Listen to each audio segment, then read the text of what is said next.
ఈరోజు మిరప నారు కుళ్ళు తెగుళ్ల గురించి తెలుసుకుందాం. ముందుగా గ్రోమోర్ అగ్రికల్చర్ ఛానల్ను సబ్స్క్రైబ్ చేసుకోండి మరియు లైక్ చేయండి, షేర్ చేయండి.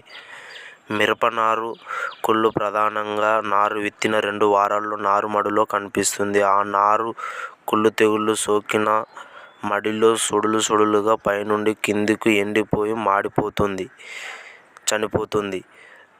దీనికి నారు కుళ్ళు తెగులు నివారించాలంటే మనం విత్తనం మొలకెత్తిన వెంటనే ఒకసారి బ్లూ కాపర్, ఇందులో కాపర్ ఆక్సీక్లోరైడ్ అనే కెమికల్ ఉంటుంది, లేదా ఇమిగోల్డ్, ఇందులో మెటలాక్సిల్ అనే కెమికల్ ఉంటుంది. వీటిని మనం పిచికారీ చేయాలి. మరలా విత్తనం మొలకెత్తిన వారం రోజులైన తర్వాత బ్లూ కాపర్ మరియు ఇమిగోల్డ్ మందులు స్ప్రే చేయాలి. ఈ మందులు మిరప నారుకు నీటిలో కలిపి భూమి అంతా తడిచేలా పిచికారీ చేయాలి. ఈ వీడియో మీకు నచ్చితే మీ ఫ్రెండ్స్కి మరియు మీ ఫ్యామిలీ మెంబర్స్కి షేర్ చేయండి.